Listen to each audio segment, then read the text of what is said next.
오늘은 화학결합 중에 이온결합에 대해서 공부하도록 하겠습니다. 이미 화학일에서 배운 바가 있기 때문에 몇 가지 사항만 체크하고 넘어가도록 하겠습니다. 이온결합은 이미 화학일에서 배운 바와 같이 금속과 비금속 원소 사이의 결합이 이온결합이죠. 자, 금속과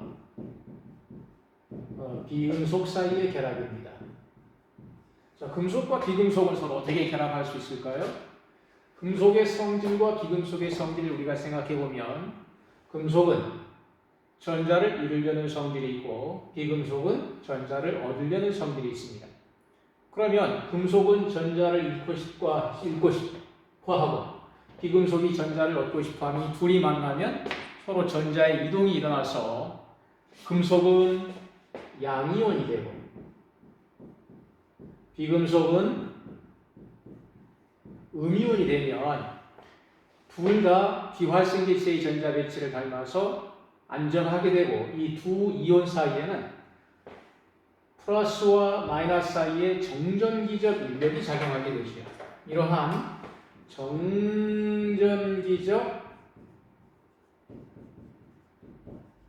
인력에 의한 결합이 이온 결합입니다. 그러면 이러한 정전기적 인력을 가졌다고 하는 것은 그 물질의 성질에 어떤 영향을 미치는가 하면 이 정전기적 인력은 매우 강하기 때문에 이 입자들을 매우 강하게 붙들어두는 그런 역할을 합니다.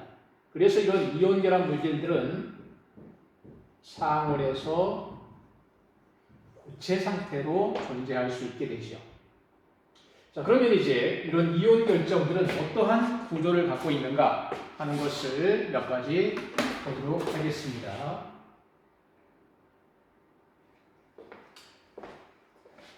그것을 이야기하기 전에 먼저 이온 결합 물질의 화학식에 대해서 한번 이야기를 해보죠. 여기 보는 것처럼 이온 결합 물질들은 공유 결합을 하고 있는 분자하고는 조금 차원이 다릅니다. 예를 들자면 수소 기체를 생각해 보시죠. 자, 수소 H2는 어떻게 결합되어 있죠?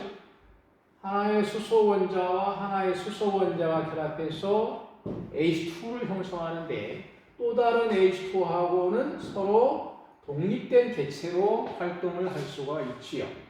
그러나 염화나트륨이라든가 또는 어떤 이러한 이온 결정을 하고 있는 입자들을 보면 화학식으로는 NaCl 이렇게 씁니다만 나트륨 원자하고 염소 원자가 결합한 것도 아니고 Na 플러스하고 Cl 마이너스가 결합했는데 나트륨 이온과 염화 이온 하나씩 결합되어 있는 게 아닙니다.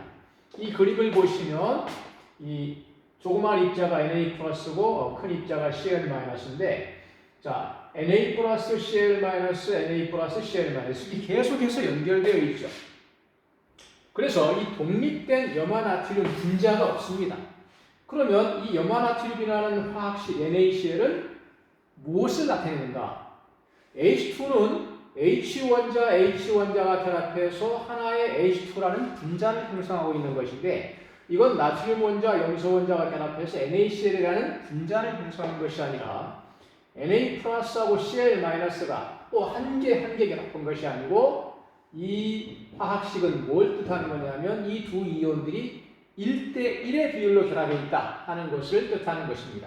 그러면 자 이렇게 여러 개의 Na 플러스하고 Cl 마이너스가 있는데 이것들이 1대1의 비율을 이루고 있는가 한번 찾아보도록 하겠습니다.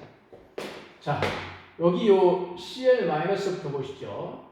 이걸 지금 하나의 단위체라고 본다면 이 Cl 마이너스는 옆에도 앞에도 그 다음에 요 위에도 이렇게 다른 입자들이 존재할 겁니다. 그러면 이 Cl-는 이 하나의 격자에만 속한 것이 아니고 몇 개의 격자가 같이 나눠 갖고 있냐면 하나, 둘, 셋, 넷 여기에다가 또 위에 하나, 둘, 셋, 넷 8개의 격자가 같이 소유하고 있는 그러한 위치에 있는 것입니다. 그래서 이 꼭지점에 있는 입자는 이 단위 격자에만 속한 것은 몇 분의 1이냐면 8분의 1만 이 격자에 속한 것이다. 이렇게 이야기를 할 수 있습니다. 또 이렇게 이야기를 할 수 있고 또는 이제 이런 면으로 이렇게 볼 수 있습니다. 이것만 놓고 보자면 이 속에만 속한 부분만, 즉 이 부분만 이렇게 이 부분만 찾아내자면 어떻게 이야기할 수 있냐면 앞에 돌출된 부분을 잘라버리고 그 다음에 뒤에 돌출된 부분 자르고 위에 돌출된 부분을 자르면 2분의 1, 2분의 1, 2분의 1 이렇게 되니까 8분의 1만 남게 되겠죠. 뭐 이렇게 설명을 해도 마찬가지가 되겠습니다. 자, 꼭지점이 몇 개 있습니까? 자, 여기 하나, 둘, 셋, 넷이 있죠. 그리고 또 밑에 하나, 둘, 뒤에 셋, 넷 이렇게 있습니다. 그래서 꼭지점이 지금 현재 맨 위층, 맨 아래층에 있는데 그래서 몇 개냐면 8개가 되죠. 그래서 8분의 1 곱하기 8 이렇게 됩니다. 그 다음에 꼭지점에 있는 것뿐만 아니라 여러분 잘 보시면 이 윗면의 중심에 또 입자가 하나 있죠? 이걸 뭐라고 이야기하냐면 면심 이렇게 이야기를 합니다. 그러면 면심은 무슨 뜻을 갖고 있느냐? 반은 요 아래쪽에 속하고 나머지 반은 위에 있는 다른 격자가 갖고 있는 것입니다. 그러므로 면심은 몇 분의 1만 이 안에 속한 것이냐면 2분의 1만 속한 것이죠. 근데 이 그림상에서 보시면 이 면심은 몇 개가 있느냐면 윗면, 아랫면, 뒷면, 앞면, 옆에 오른쪽에, 왼쪽 오른쪽입니다. 그래서 결국은 6면체니까 면심은 6개를 갖고 있죠. 그래서 2분의 1 곱하기 6 해서 1 더하기 3 하면 4개의 CL- 염화이온이 이 단위 격자 속에 포함되어 있다. 이렇게 이야기를 할 수 있습니다. 그렇다면 나트륨 이온은 몇 개인가 한번 보십시다. 자, 나트륨 이온은 이 파란색이 나트륨 이온인데 이 맨 위층에 보시면 하나, 둘, 셋, 넷 이렇게 되어 있죠. 이것은 면에 어떻게 되어 있느냐 하면 모서리에 이렇게 되어 있습니다. 모서리에 있죠. 모서리에 있는 건 어떻게 몇 분의 1만 이 안에 속한 것일까요? 이걸 중심으로 보자면 윗면 잘라버리고 위에 나와 있는 부분 잘라버리고 저 뒷면 나와 있는 잘라버리면 4분의 1만 이 안에 있는 것이죠. 2분의 1 곱하기 2분의 1 해서. 또는 이렇게 볼 수 있겠습니다. 격자 수를 보자면 이 Na 플러스 이온은 하나, 둘, 그 다음에 윗면에 위에 있는 하나, 둘 해서 4개의 단위 격자가 같이 소유하고 있는 거니까 4분의 1만 이 격자에 속하는 것입니다. 그래서 4분의 1이건 몇 개인가? 자, 맨 위층에 하나, 둘, 셋, 넷 있죠. 맨 아래층에 또 하나, 둘, 또 뒤에 셋, 넷 있습니다. 그러면 요 가운데 층에 잘 보십시오. 가운데. 하나, 둘, 셋, 넷 있죠. 가운데 모서리가 또 있으니까. 그러면 결국은 모서리는 몇 개가 되느냐 하면 12개가 됩니다. 그래서 4분의 1 곱하기 12를 해서 3개가 이 안에 있는데 이것으로 끝나는 것이 아니라 요 맨 중심에, 가장 중심에 또 요 CL-하고 CL-가 윗면, 아랫면에 있고 이 중심에 또 하나가 있죠. 그래서 센터에 있는 거 하나 합쳐서 4개가 또 이 안에 들어있습니다. 그러면 결과적으로 어떤 현상이 생기냐면 Na 플러스와 CL-의 입자수의 비율은 4대 4니까 결국은 1대 1의 비율로 있는 것이죠.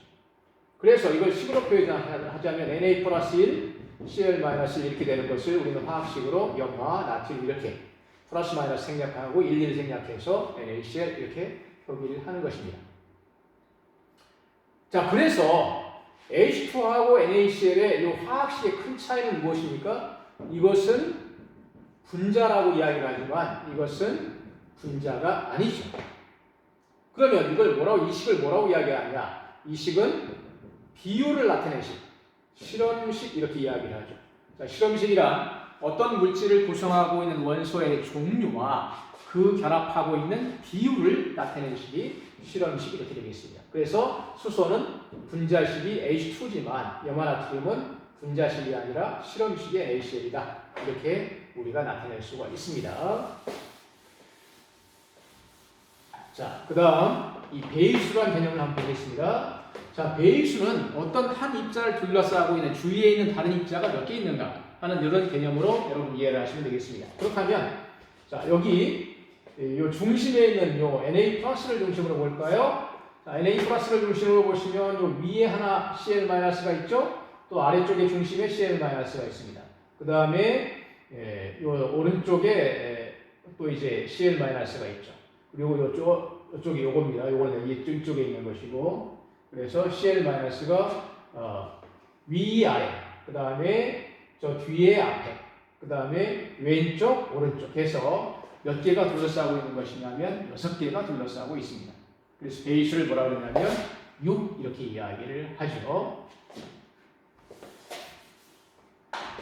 그 다음에 이온 반지름의 비율에 따라서 지금 구조가 사실 달라집니다. 여기서 중요한 건 이제 이건데, 여러분 이제 이온 반지름의 비율은 뭘 뜻하는 것이냐면 Cl-의 반지름분의, 즉 염화이온의 반지름분의 나트륨 이온의 반지름입니다. 이 그림에서 보니까 이게 Cl-고 이게 Na+라면 Cl-의 크기가 더 크니까 분자가 더 작죠. 그래서 이제 1보다 작은 값입니다만은, 자, 염화나트륨의 반지름의 비율을 보니까 181분의 97에서 0.536이 나왔고, 이 값은 0.414 값보다 크다. 이렇게 제가 표시를 했습니다. 이 값이 어떤 의미를 갖고 있냐면, 이 값보다 크냐, 작으냐에 따라서 양이온과 음이온이 배라는 방법이 달라집니다. 그래서 0.414보다 값이 큰 경우에, 이 염화나트륨과 같은 경우는 나트륨 이온하고 염화이온이 이렇게 교대로 결합되어 있는 이런 형태를 이루게 되어 있죠. 이 아래 그림하고 같이 참조해서 보시면 되겠습니다. 그런데 이 0.414라는 것보다 작은 그런 경우는 그럼 어떤 구조를 갖고 있게 되느냐 하는 것이 이제 ZnS의 경우에 나타납니다. 자, ZnS는 우선 입자 수를 한번 찾아보십시다. 이게 ZnS의 결정 구조인데요. 자, 여기는 이제 이게 Zn 플러스 이가고 초록색이 S-이가입니다. 자, S-이가가 몇 개 있는가 한번 보면, 자, 여기 있는 건 아까 앞에서 계산한 걸 생각하시면 꼭지점이죠. 꼭지점이 하나, 둘, 셋, 넷. 그 다음에 5, 6, 7,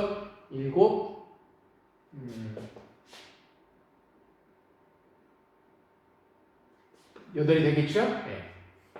그 다음에 이제, 그러면 요 위에 있는 이건 뭐냐? 이거는 면심입니다. 면심. 예, 그러니까 꼭지점이 하나, 둘, 셋, 넷, 5, 6, 7, 8이 있고 8분의 1이 8입니다. 그 다음에 면심, 윗면, 아랫면, 왼쪽, 오른쪽, 앞에, 뒤에 해서 면심이 또 6개 있습니다. 그래서 입자가 황-이가는, 황이온은 4개의 입자가 이 안에 포함되어 있죠. 그럼 이제 Zn 플러스 이가가 앞에 염화나트륨하고는 조금 다릅니다. Zn 플러스 이가는 4개의 황이온이 정사면체를 이룬 그 중심에 이렇게 사이에 들어가 있습니다. 그래서 Zn 플러스 이가는 이 그림상에서 이 사면체의 중심에 있기 때문에 어디 다른 부분에 포함된 것이 없습니다. 그래서 이 안에 다 들어가 있으므로 Zn 플러스 이가는 4개가 들어가 있죠. 그러면 Zn 플러스 이가, 그 다음에 황-이가의 비율이 4대 4니까 여기도 마찬가지로 결합한 비율이 1대 1이 돼서 화학식은 ZnS라고 표현이 되겠습니다. 그러면 베이스는 얼마가 됩니까? 자, Zn 플러스 이가 주의를, 이게 Zn 플러스 이가가 사면체의 중심에 존재하고 있다고 했으니까 황-이가가 4개가 둘러싸고 있죠. 그래서 베이스는 4가 되겠습니다. 자, 여기 이온 반지름의 비율을 보니까 음이온분의 양이온이 1보다 물론 작습니다만은 0.414보다 더 훨씬 작네. 여기서. 그래서 결국은 이 이야기는 무슨 뜻이냐면 음이온에 비해서 양이온이 훨씬 더 작다. 앞에 염화나트륨하고 비교하면. 그러면 이런 경우는 이 아이온 이온이 이 사면체의 중심으로 들어가 버려서 결과적으로 염화나트륨하고는 구조가 조금 다른 구조가 되었습니다. 자, 그런데 자, 밑에 염화세슘은 또 조금 다른 상황입니다. 여러분 알다시피 세슘의 주기율표에서의 위치가 어떻게 되죠? 리튬, 나트륨, 칼륨, 루비디움, 세슘 이렇게 되니까 결과적으로 보시면 이 세슘 이온은 크기가 물론 양이온입니다만 크기가 일족 중에서 어떻게 되죠? 제일 크겠다 하는 걸 알 수가 있습니다. 그리고 우리가 주기율에서 이미 배웠습니다만은 왼쪽 아래로 갈수록 크고 오른쪽 위로 갈수록 원자 반지름이 작아지니까 이온 반지름도 마찬가지겠죠. 그래서 세슘 이온은 이런 다른 이온들에 비해서 매우 크기가 크니까 우리가 다른 것들을 보지 않는다고 할지라도 물론 이제 염화이온보다는 작습니다만은 이 세슘 이온이 상당히 크기 때문에 이 음이온에 대한 양이온의 비율이 상당히 큰 값인 것을 알 수가 있습니다. 거의 1대1이죠. 그래서 이 염화세슘의 경우는 정육면체의 중심에 입자가 하나 존재하는 이런 형태를 취하게 되면서 앞에 것들하고 모양이 조금 달라지는 것을 볼 수가 있습니다. 자, 여기도 입자수를 보시면 꼭지점에 있는 게 8, 9 내지 꼭지점 8개죠. 그래서 하나가 되겠고 그 다음에 이제 세슘이온은 이 중심에 하나 존재하고 있으니까 하나가 되면 결국은 세슘 플러스 이온과 염화이온의 비율이 1대1이니까 화합식은 CSCN 이렇게 실험식으로 나타낼 수 있게 되겠습니다. 배수는 그림에 있는 것처럼 금방 확실하게 알 수 있죠? 8개가 되겠습니다. 자, 이런 식으로 해서 이온들이 그 크기의 비율에 따라서 이렇게 배열하는 방법을 달리하면서 안정한 그런 구조를 갖게 된다 하는 것을 여러분들이 이해를 하시면 되겠습니다.